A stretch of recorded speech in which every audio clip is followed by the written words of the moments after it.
future is here. You now have the power to unlock the secrets of the hobby.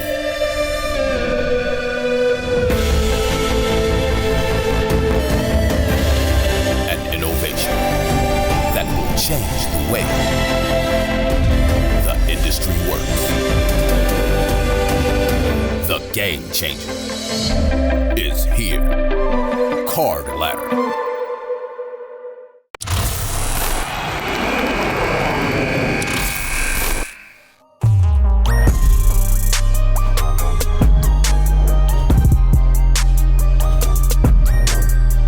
What's up, guys? Welcome back to Conversations with Chris, episode number 6. And today I have with me MD Farm 23, aka Michael. You can find him on Instagram at MD Farm 23, one of my absolute favorite accounts to follow. An inspirational account because every time he posts a new card, it gets me going to eBay to try and find something similar, maybe. Very similar tastes Michael and I have, I think.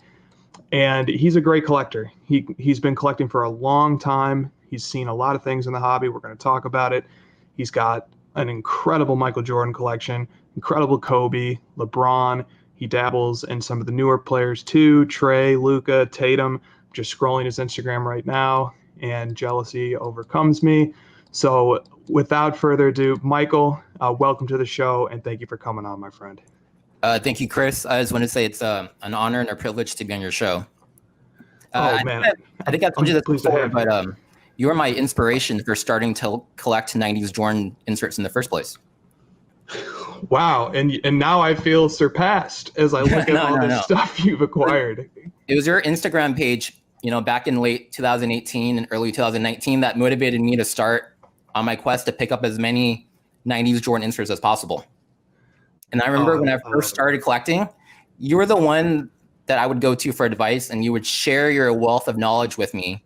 And you were always so humble and gracious in doing so. So for me, this is like, I think how Kobe felt when he played up against Jordan for the first time, when the student goes up against the mentor. That's amazing. Thank you for that, man.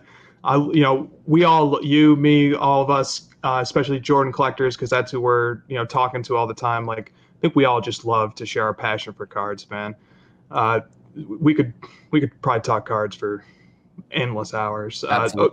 So that brings me to the first thing I want to talk about here, which is how we met, like first met. Yeah, I remember. What do you remember about this? Yeah, my first memory of when we met was, I remember March 2019. After I looked at our Instagram page, I made a checklist of the inserts I wanted to go after. And the very first one on my list was Hot Shots. I still remember Hot Shots was the one that caught my eye first. And on eBay, you had the Hot Shots for sale in BGS 9. And I messaged you. And I later realized when we were talking that you were the one behind the Instagram page that motivated me to start collecting in the first place. Which cracked me up because I'm like, I'm talking to the guy that is bringing me here to the hobby in the first place. Well, that's what I remember too. And I remember being very impressed with you as a buyer, because what had happened was I had gotten a 9.5 of Hot Shots. And so I was selling my 9, and you were like pouring over it. You were like, can I see additional pictures? What's this?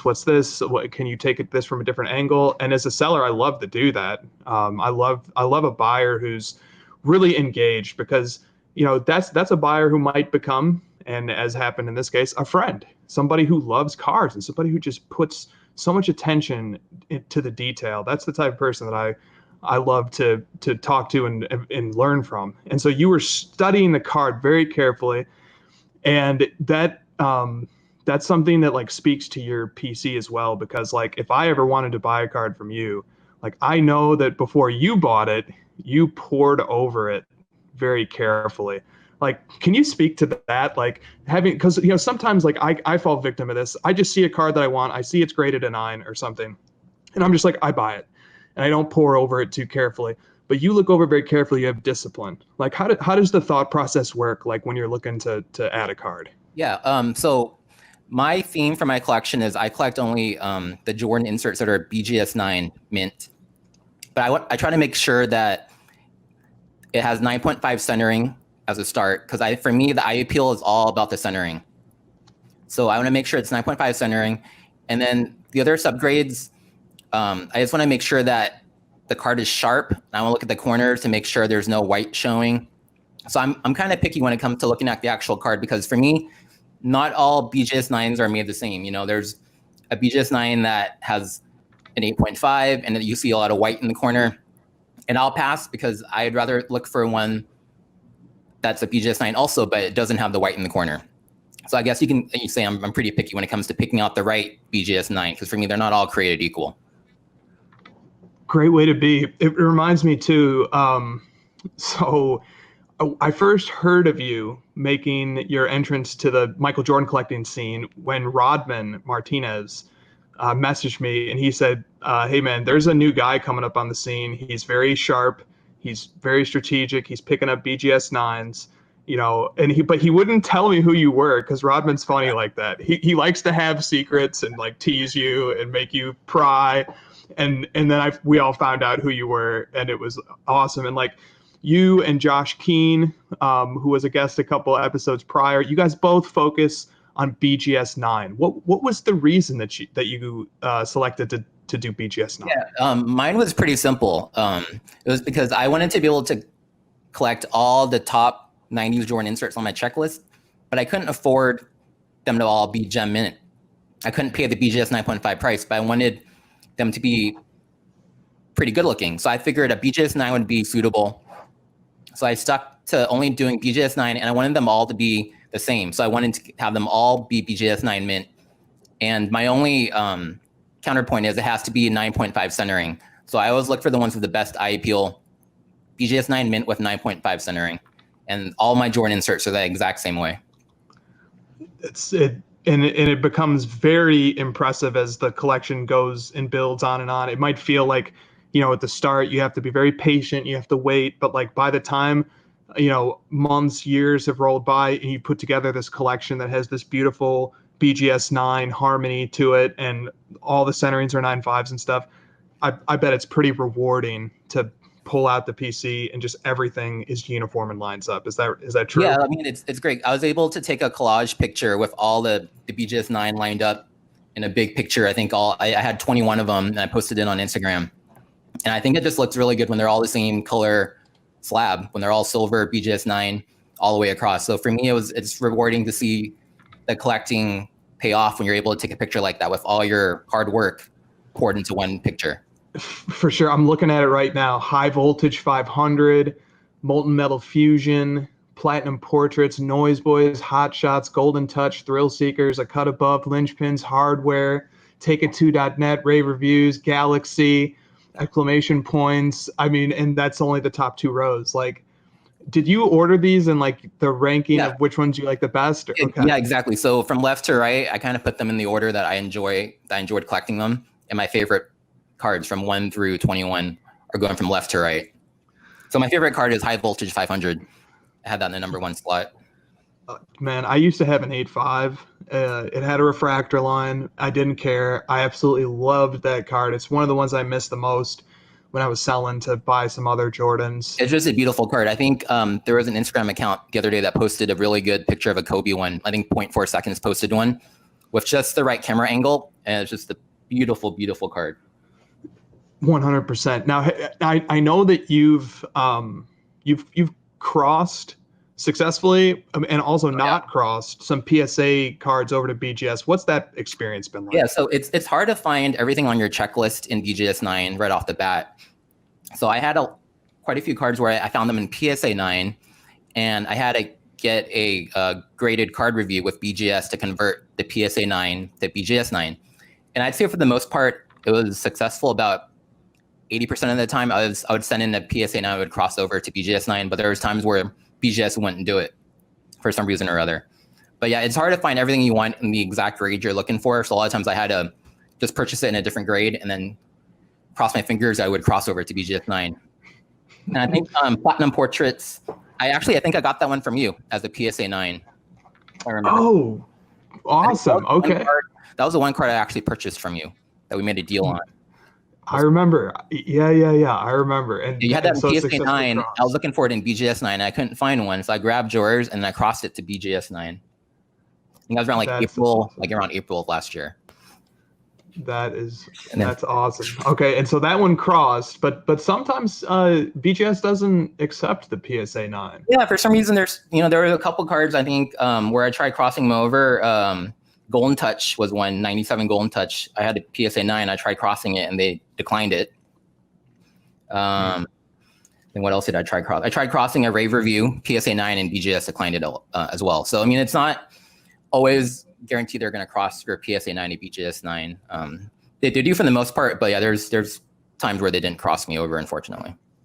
I'm looking at the Platinum Portraits BGS 9 now, and I see the centering got 9.5. Hooray! That's great, right? That's when you really hit the gold mine. There, you get there's want. times unfortunately where it would cross, but it would get 9 centering, and I'd have to sell it because I needed 9.5, which was very unfortunate. Do all that hard work, wait.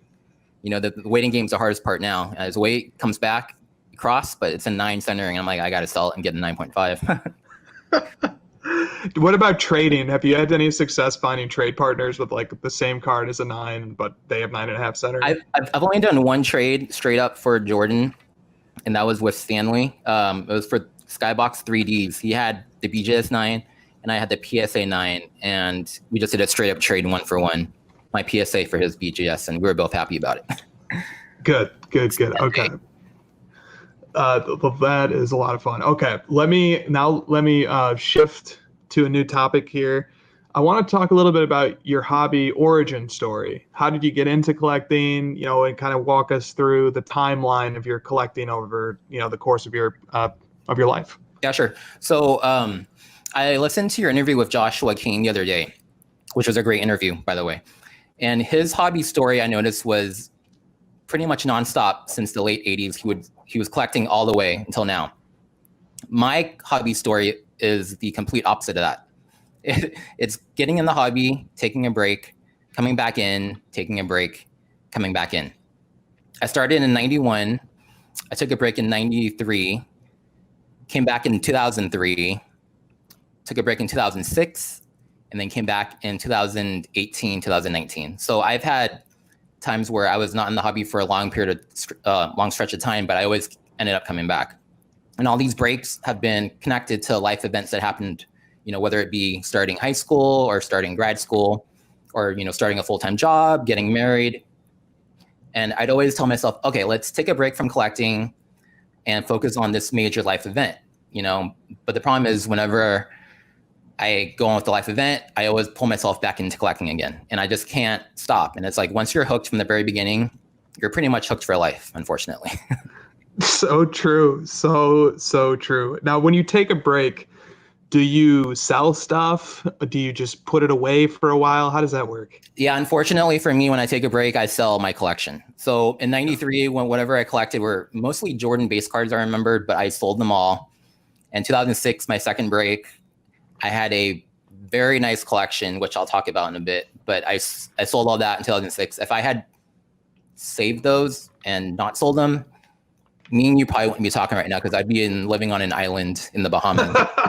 Like, you wouldn't be able to communicate. I'd be on an island retired on an hammock drinking from a coconut right now. The cards I collected from that period from 2003 to 2006, and it was very, very nice period of time for collecting cards, unfortunately for me. Yeah. Well, that's super. 2003, coincidentally, timed with your with the return to the hobby was LeBron's rookie year, Wade's rookie year.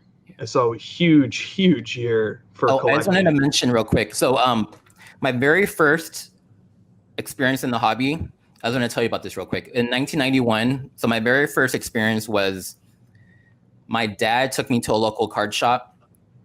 And you want to guess the very first card I purchased to enter the hobby? Oh, in 91. It was not a Jordan. It was not a Jordan. It was 1991, but it was not a Jordan.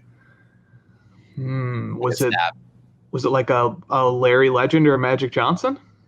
It was a Dikembe Mutombo 91 Upper Deck rookie card. Nice. I used to have that card. It was $4. I remember in the glass case, it was $4, and that was my very first purchase and for basketball. So was your dad instrumental in introducing you to cards then, it sounds like?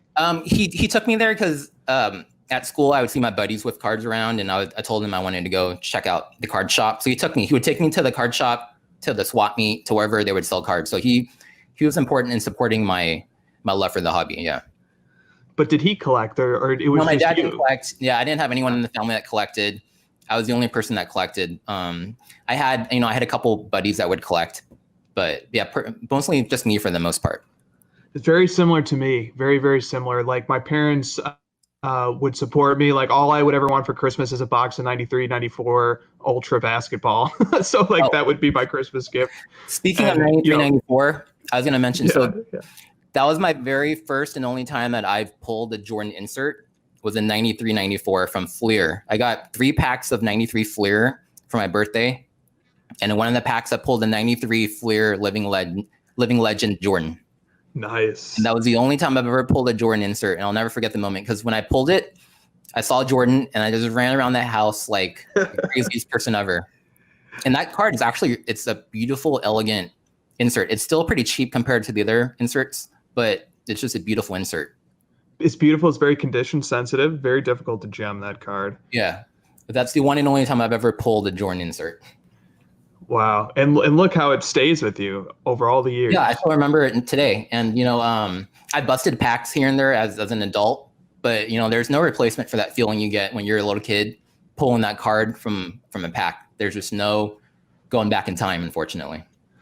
No, there's not. But it's cool, though, that as kids, we were, for some reason, maybe our parents just, didn't take the hobby quite so seriously. They understood cards in a different way than we did. But the parents were nonetheless supportive. And, now here we are, these seeds that we sort of planted for ourselves as kids. But now it's become, one of the great escapes and leisure activities or more, or passions and obsessions. More like obsession. Obsession for sure. All right, so I want to use that because I want to talk about your return in 2003, because that reminds me of so Coleman was an early guest on the show. He also was similar to you, come in, leave, and he has 2 of the exact same return dates as you, 2003 and 2018. And so those both are big rookie classes. And like, let's talk about 2003 first and like use that to kind of tell the story. So you have you had like a hobby viral Instagram post back on March 2nd of 2019, Photo Bucket Memories Part 3. Oh yeah. Yes. The picture of a LeBron RPA. What is going on here? So do you remember that movie with Jim Carrey, Eternal Sunshine of the Spotless Mind? I do. You ever heard of that? Yep. So in that movie, he tries to erase certain memories from his life. So for me, I was trying to do that my entire life with the LeBron Exquisite. Like, I didn't want to remember that I actually owned that card, because every year it kept going up in value. And every year I would check eBay and it kept going up, 2 times, 3 times, 4 times. And I try to forget about it, but I just figured, you know what? The only way to get over it is to just post the picture, let people know I actually own this card and I sold it so early.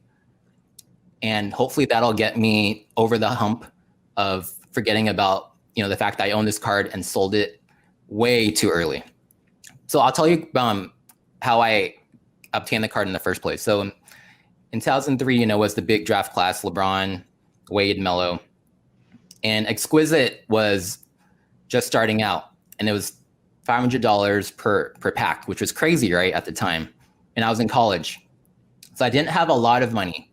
So the way I made money was flipping. I would buy cards and then sell, buy and sell. So I was grinding, on eBay, buying and selling. And because I was in college, I didn't have a lot of money. I would buy a card, wait a little bit. Hopefully the player took off and then made a profit off the card, and then do the same thing again, buy and sell and buy and sell. So fortunately for me, I purchased the right cards because I had enough where I was able, after about a year of doing this, to purchase the LeBron Exquisite. And I saw it on eBay. I messaged the guy about the card, and we made a deal off eBay through PayPal.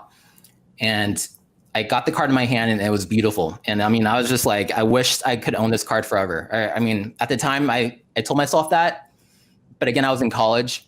And unfortunately for me, I purchased the card at the wrong time in my life. You know, if I had purchased it now, you know, where I had a full-time job, where I was more financially stable, then I would definitely have kept it, you know, for life. But unfortunately for me, I was a young kid, I was a college kid, and, you know, a $10,000 card is just not something you're able to hold for a long time. So I sold it within a year. Very depressing, but I did own it. And, you know, I had the picture of it to prove it from multiple angles. I do wish I kept it, you know, and right now I purchased it. I still remember the price. I purchased it for $10,000. I sold it a year later for $1,000 profit for $11,000.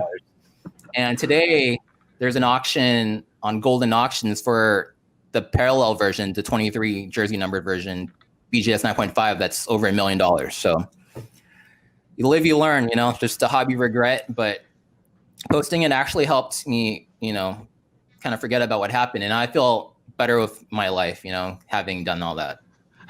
Well, it's a great post. Everybody's been there, man.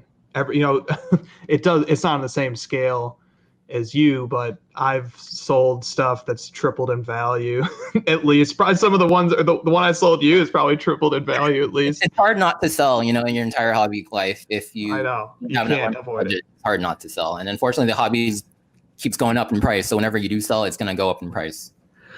It is. It's, you know, there's a saying that some of us talk about. It's just better to have cards than cash. Yeah. And it kind of seems to be true lately. Pretty stagnant, but cards just keep going up. Right.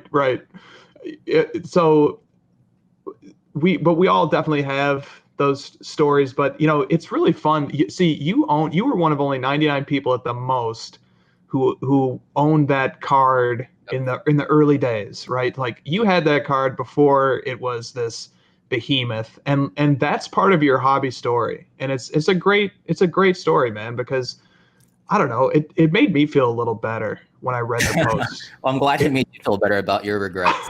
It did, you know. I was like, wow, this is courageous. I really enjoyed the post. But the crazy thing is, like, the card was selling on eBay. You could buy them all day for $8,000 to $10,000 from that period of time. Like, they were available in high quantity, and it was easy to purchase them. They're like, when I bought it, there was like 3 or 4 at the same time on eBay for sale for $9,000 to $10,000 a piece, you know. And I remember, like, a couple years later, the price actually went down. Like, it went down to like $8,000 in 2009, and it didn't really jump in price until I'd say 2014, 2015. But there was a period of time where it actually was not that expensive to purchase. Well, you have this, you're a very good researcher, and you have this WorthPoint link. WorthPoint is a website that's used to research like old eBay, for those who don't know. And you have this WorthPoint screenshot that you send sometimes of like this massive LeBron collection. It had like, I want to say a few RPAs in it. Like, it had 7 crazy. RPAs in it. Okay, tell me about this. Tell the audience about this. I use that picture to make myself not feel bad about selling my one. Yeah, right. There was a sale in 2012, 7 LeBron RPAs at a 99. There was an ultimate BGS 9.5. There were a bunch of exquisite LeBrons and Jordans, and the entire lot was $50,000. Today, that lot, I was piecemealing each card. I believe it's over $5 or $6 million today. Whew. For $50,000 back in 2012. Crazy. So, is there any lesson here that we can take away as collectors, hobbyists? So, if you have a card that you feel special about, that means a lot to you, do anything you can, sell anything else in your life but that card, because it will go up. The history of cards show that they will all go up. Try not to sell. Now, I see some other just ridiculous cards that I assume are from this era. You've got the Wade and the Melo Ultimate Logo Man 1-of-1s. Oh yeah, so I didn't have all these at the same time. I had to sell to buy most of them. So I had the exquisite Jordan Titleist first. That was in 2005. I sold that, and I purchased the LeBron Ultimate auto patch from 2003, his rookie auto patch out of 25, 3-color, and the Wade one as well.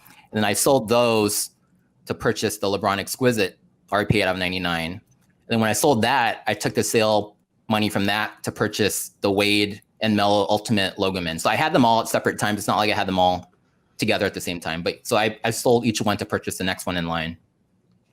Well, you definitely had great taste from the start. Those are just historic cards. I mean, they're just like museum pieces, you know, they're just beautiful, elegant pieces of art. So what was it? So you were collecting just these absolutely high-end monster cards as a young man, college student. Yeah. And, you know, now I see that you have these really nice high-end, you know, Michael Jordan 90s inserts. Like, what was it that you know, was it something about the aesthetic of them? Was it something about just the market for them? What was it that captivated you about the 90s inserts? You know, it really was, my very first instinct was that memory I told you about when I pulled the Living Legend insert from 93. When I came back in the hobby, I thought about that and I was like, what do I want from this hobby? And I wanted to enjoy it the way I enjoyed it when I was a little kid. So for me, that 93 Living Legend was the most pure moment of enjoying the hobby. So that's when I started researching Jordan inserts, and that's when I stumbled upon your Instagram page. And upon doing research with your page, and then the blowout page with the insert pack odds of all the Jordan inserts, I compiled a checklist of all the Jordan 90s inserts I wanted to go after. And I just went down the line, going on eBay, I used Facebook, Instagram, just checked off box after box until I could finish off my checklist. I'm still not completely done. There's a couple that I haven't found yet in BGS 9, but for the most part, since I picked up my first one, the Hot Shots, in March of 19, I've pretty much got everything I've been looking for except for a couple. Nicely done. Okay, so, and you also recently picked up, and I want to talk a little bit about your LeBron collection now. 2003 Upper Deck, the star rookie, and not just, you know, not just the rookie, you got the gold parallel out of 100. What's the story with this card? Oh yeah, so that one I picked up in December 2019 off eBay, and I just wanted a really nice LeBron parallel rookie card. And for me, that Upper Deck star rookie brought back memories of when I came back to the hobby in 2003, and the Upper Deck star rookie, I remember seeing that card quite a bit. And that was one of my favorite designs that entire year. So I didn't want the regular card. I was looking for a parallel, either the rainbow or the gold. The rainbow out of 25 or the gold out of 100. And I found the gold first out of 100 on eBay. And I was able to get that card in December. I believe that was for $1,500. Oh my goodness. That card must have 10x'd since then. No, I think the last sale was 6,000, I think. Okay. Yeah. What, like a month ago? Because yeah, about a month ago. It may be up more since then. Okay, and then I see you've paired it with the 2003-04 Upper Deck MVP black out of 25 BGS 9, of course, at 9.5 centering. And you wrote on the post, you said the black parallel was seeded 1 in 335 packs, 230 cards in the set. That means the pack odds for this LeBron were 1 in 77,050. Yep. What's the deal with this card? When did you get this one? That one I got on Instagram, and I just happened to be at the right place at the right time for that one to work out a deal. You know, that's just how it happens in the hobby sometimes. If you're in the right place at the right time with the right amount of money, you get the deal done. And if any of those factors are off, you know, if the place, the time, or the money are off, then you unfortunately lose out on the opportunity. But for that one, I was just in the right place at the right time, and I was able to make a deal with the owner of that card. It was raw from a guy, a big-time LeBron collector that had it for about 15 years. I got it graded, and it fortunately came back BGS 9, just like I like. You gotta love when that works out. And it's number 1. It's serial number. It says the first one stamped. Yeah, and the Upper Deck one, the rainbow one, is actually 1 out of 25 as well. They're both 1 out of 25, fortunately. Yep, and then I'm looking at the rainbow now. So you paired both out of 25s. So you also have the star rookie rainbow out of 25 and the gold out of 100. Very, very impressive. And then you've got here the 2004, 2005 Exquisite Collection auto patch out of 100 LeBron. Oh yeah. Have you had this one for a while, or is this a new pickup? No, I actually didn't start picking up LeBrons till June 2019, and it was because there was a lull in my collecting of the Jordan 90s inserts. I couldn't find any more than I needed. It just kind of dried up, which happens sometimes. So in June, there was an auction for the Chrome Refractor in gem from PWCC on eBay. And I just remember looking at it, and it had the old BGS label, which really caught my eye because it brought me back to my memories from when I first collected in 2003. And I was like, I need this card because of that old BGS label. So I went after the Refractor first, and then that kind of led to me picking up the other LeBrons along the way. But yeah, that Refractor was the very first purchase I made for my LeBron PC. And then the Exquisite I got later on in the year, I think also in 2019, because I had the Jordan and the Kobe, and I wanted the LeBron to kind of make like the trio of the big three in the hobby at the time from that set. Amazing. Okay. Let's talk about your Kobe PC a little bit here. Yeah. So you've also got your top 21 Kobe inserts posted, and you've got Jambalaya, High Voltage 500, BAMs, Platinum Portraits, Molten Metal Fusion, Noise Boys, Big Men on Court, etc. It's an incredible lineup of 21. When did you start going after these Kobe 90s masterpieces? So that the Kobe collection started in June as well in 2019, when there was that lull in my finding of Jordans. I just couldn't find any more I needed on my checklist. So I looked at the Kobe inserts, and I realized that they were selling for a fraction of the Jordan cards from the same insert set. So, for example, my first Kobe pickup was 97 championship hardware, and I got the Kobe for $250 when the Jordan was $2,000. So it was like an 8-to-1 or 9-to-1 ratio of Jordan to Kobe. And I was like, that is crazy. Like, you can get 8 Kobe championship hardwares for the same price as 1 Jordan championship hardware. So to me, it made sense to pick up Kobe's from the same insert sets that the Jordans were from, because I had already done this checklist and I knew what to go for. So I just changed my search title from Jordan to Kobe and picked up BGS 9 copies of all these Kobe's as well. How many total do you have now? For Kobe, I think I have 25 total right now. Jordans, I have 32. Nice. And you have these awesome videos where you just kind of thumb through the whole collection.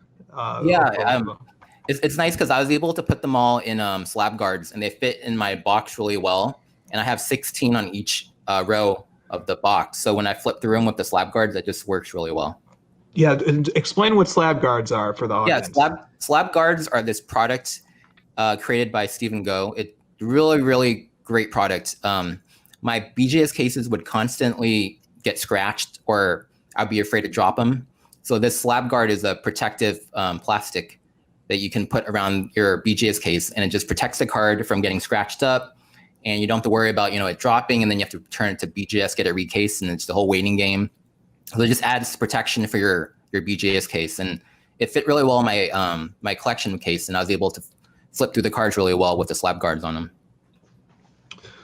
For sure. And we're gonna move on now to some of the new players that you're collecting, the rookies and some of the more modern guys. But I just want people to check out your page if they haven't already, because you've got more stuff on here. You've got some monster Dwayne Wade rookie cards, some nice Currys on here, lots of really cool stuff to see. But I want to talk now about your return in 2018. What you say is like life events that kind of brought you back. What was it? If you don't mind sharing, or if you do, that's fine too. But what was it? A specific life event that brought you back in? Was it interest in like, hey, there's a really cool draft class? Was that kind of part of it too, or how did that work? I came back in 2018 just because my life I felt was fairly stable. I'd just gotten married, and I felt like financially I was okay to rejoin this hobby that I loved for so long. There was a period of time, before that, the 13 years where I wasn't in the hobby. I had school and I had to start working, pay back loans, and I just felt like it wasn't a good time to spend money on buying these cards, And they're quite a large investment, as I'm sure you're well aware.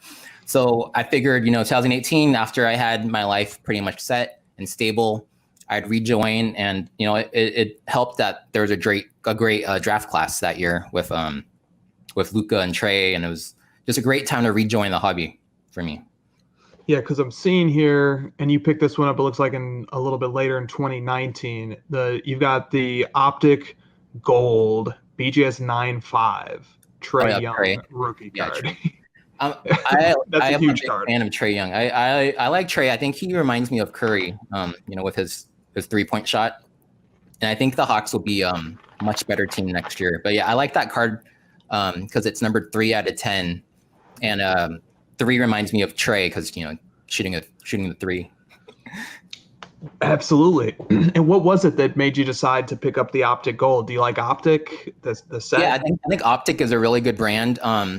Prism right now is the the top name in the hobby in terms of those type of cards. But I think Optic is solid number 2. And I think in terms of design that year, for me, I felt like Optic was a better design. And the gold is just a beautiful background for the Optic card. So I decided to go hard after that card. And I love the fact it was number 3 out of 10. And then later on, I was able to pick up the immaculate jersey number 3 out of 11 as well for Trae. Right, I see that. So they're both number 3. Very cool. What was there's a lot of hobby chatter right now, and it's funny because we're talking about Optic and then Immaculate. It's like Optic had a huge moment at the end of last year when it suddenly became a very important set, and it really like blew up. I think part of it was the design, but part of it was just two people wanted an alternative to Prism, and there was a lot of money in the hobby, and people started buying up Optic, and the price went up. Yeah. Now I'm seeing something similar happening, I think. And it's unfortunate because I don't own any of these cards, but nonetheless, I see it happening. Immaculate and Flawless seem to be getting traction right now. It reminds me of what happened with Optic when there was a lot of people talking. Optic is really great. We love the design. We love this print stock. We love how it looks. And then 2018-19 came out, and the design was just reminiscent of 96 Chrome, and people just loved it. And now here you are. You're picking up this gorgeous hollow foil jersey number immaculate Trae Young. And I find Trae to be extremely photogenic on cards. I think he looks amazing on cards. And what was your thinking going with the immaculate here? Just like kind of with Kobe, how you noticed sort of it didn't make sense that his multiplier to MJ was so big, and then sure enough that multiplier has closed significantly. Did you kind of see something similar with immaculate? Is that what drove you to it? Yeah, sure. And then the fact was National Treasures was just so much more expensive for me. And I figured Immaculate, the design looked like exquisite from back when I first started collecting in 2003. So I was like, this reminds me of those exquisite RPAs, and more so than National Treasures, I thought. And it was more affordable. And then the fact that it was numbered to only 11 was a big drawing point for me. And the hollow foil is just stunning. Yeah, I was so looking forward to the Luka, and I think I still will try to add it. The Luka, the photo, man. What the heck, man? Like, photo for that one. And the patches on the jersey number are all 2 color or 1 color. There's no 3 color I've seen. So it's unfortunate. That's unfortunate. At least it'll keep it cheap.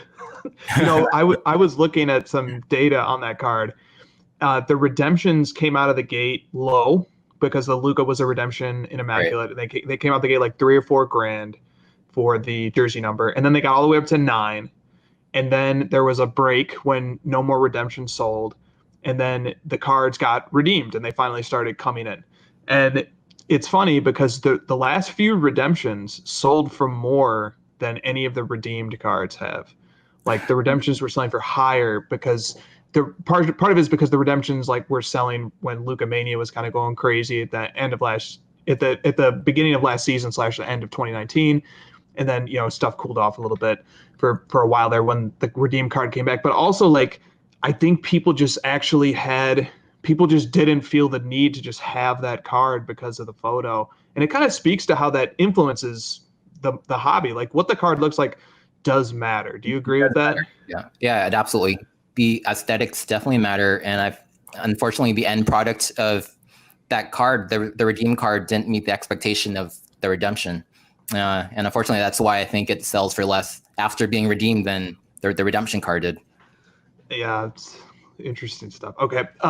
What about Luka? Do you have any Luka in the PC?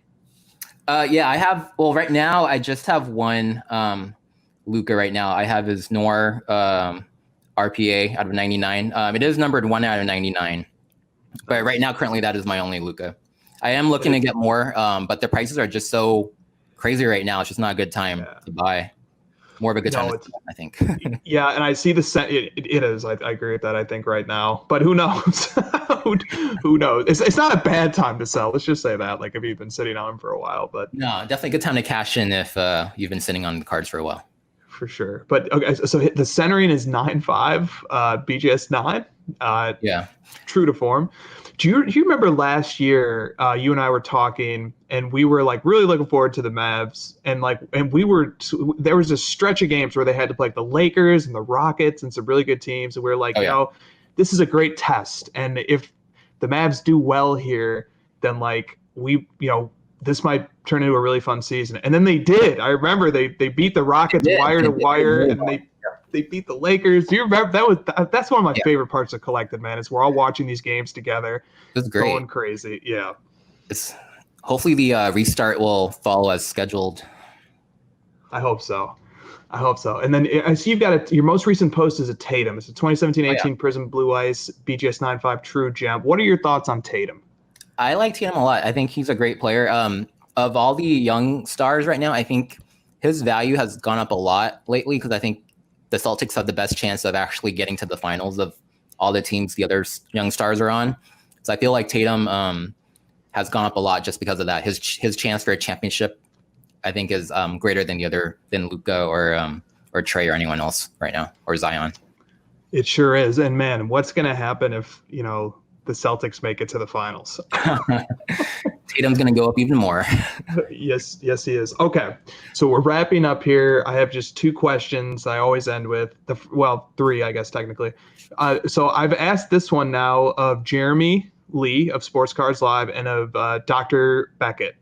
And they both answered the same way. So the score right now is 2-0 on this question. And I don't know where you're going to come down on this one. And the question is this. Do you prefer to watch sports or to collect cards? It's a tough question. It's tough because, of course, we do both. But if I had to pick one, I would say collect, just because you feel like you have ownership and you're in control as opposed to just being a spectator. Collecting puts you actually into the game. So I would say collect. Okay, 3-0. 3-0. Okay, very, very good. Very good. Okay, and now the last 2 questions. And, just have fun with this. This is not to be taken, too seriously. It's just a fun question. Yeah. Name one player or card that you think is undervalued and one that you think is overvalued. Overvalued right now. Actually, not a basketball player. I think right now the most overvalued player is Patrick Mahomes. Ooh, this is interesting. Because he's gone up so much since February that he's priced as if he's won 5 or 6 Super Bowls already, and he's only won 1. I know he's young, but he's priced higher than Brady, and he's won 6. And Mahomes has 1 right now, but he's priced as if he's won 10 MVPs and 10 titles already. So I think in terms of being overvalued, I think definitely he's way above current value. That's a very timely answer too, because he just signed his half a his prices doubled yesterday. Yeah, I know. His Prism RC, which like there wasn't like a quote unquote base version, they're all silver. So I guess depending on how you interpret that, either like the base is the silver or they're only silver. But either way, that card, the lowest common denominator, Patrick Mahomes Prism card, sold twice yesterday in a PSA 10 for an average price of $4,100. Crazy. Well, it could have been $1K in February. The reason I chose a football player is I feel like it's harder to repeat in football than basketball, because football you have the 1 game playoff series, where basketball you're more likely for the actual true best team to win each year. But football, sometimes it's a coin flip because there's just 1 game and you can lose that game very easily. Sometimes it's just luck. So it'd be very hard, I think, for him to rack up 5 or 6 titles necessary to justify his current value. That's the main reason why I picked him. No, it's a really interesting, thoughtful take. I mean, even people who are super high in Mahomes, I think, would probably have to agree that there's a lot of very strong expectations built into his prices. Same with Luka. Same with Giannis. Same with a lot of guys. So, and then undervalued. Who do you think is undervalued right now? Undervalued, I would go with Kawhi Leonard. Yeah. Okay. I saw his immaculate sell the other day. Auto patch 99 for like 4,000, and then the Luka immaculate 99 sold like a couple weeks ago for like 9,000. So like he's half of what Luka is, and he's won a couple titles, couple finals MVPs, poised to win the third one this year. And if he wins, if the Clippers win this year, his prices will explode. Three-time champion, 3 times finals MVP. So I think Kawhi is very undervalued currently. Yeah, man. And his market is starting to catch up a bit because now his Prism Base PSA 10 is trading at 2K. His Silver PSA 10 just did 20K. Of course, he's from that 2012 Prism where Silvers were short printed. I actually have a Kawhi Silver Prism. That's my only Kawhi card, but I have his 2012 Silver Prism in a gem. And I got it at the beginning of the season for $1,900. And that was after they won the championship. What made you get it? Okay. It was after they won the title, and I just felt like this card should not be under $2,000. It was rare, like a 2012 Prism Silvers, less than 150 copies, and I thought it was his best rookie card, and it was under $2,000, and he had just won the title with the Raptors. So I felt like, hey, this is a very undervalued card, and it's gone up quite a bit since then. But I still feel like most of his other cards are still undervalued. Now that Kawhi Immaculate was a BGS 9, wasn't it? Yeah, it was a BGS 9. Yeah. Did you buy that? No, I didn't buy that. I saw that as a sale for it though, but I was watching the auction, but I did not win the auction. Okay, because like that would have been I think a really, really good buy. I think like what's happening right now is the Kawhi market is out of sync. The key Prism cards have gone crazy, and probably the other stuff is going to start to catch up, like the Immaculates. And I don't know. I don't think an RPA hasn't sold very recently, but like that card would probably get a pretty penny right now. It's happening with Durant's. Like Durant's RPA out of 35 from Exquisite just did. Durant has gone up a lot. Durant has gone up a lot lately. He has, and like it's catching up. Like his silver, his refractor, and his chrome base card like took off, and then everything else starts. It's like a domino effect because like Durant, Wade, Kawhi, Kobe, they're all these stars from that were undervalued for so long are now catching up. They're all going up a lot. They sure are. Like I was looking at something. So 92, obviously of Shaq's rookie year, and one of maybe his most expensive rookie card is the Beam Team Members Only PSA 10. And the Shaq and the Jordan used to both be about the same value. The Shaq would be a little bit more, but they were about the same value. And then after The Last Dance, ironically enough, the Shaq exploded in value. I mean, the Jordan did too, but the Shaq exploded in value. The Shaq went up to 8K. And so now the Shaq is about 4 times as much as the Jordan is. Yeah. So I saw that. I have no idea why it jumped so high, but it jumped really fast. Yeah, well, I think it's kind of what you're saying. Like people are looking and they're saying like, wow, like, okay, so maybe I don't come in right off the bat and buy like a Giannis Silver for 25 or 30K, but maybe I go get Shaq's best rookie card for under 5K, and it's shiny and it looks cool. I don't know. Very good point. Maybe who knows? Who knows? Okay, man. Good stuff here. I think we'll wrap it up there. I really, really want to say I appreciate you coming on with me. You, Josh Keene, these great Jordan collectors, these great collectors in general, really appreciate you sharing your wisdom. I appreciate you coming on. Not a problem. It was a pleasure to be here. Thanks for inviting me.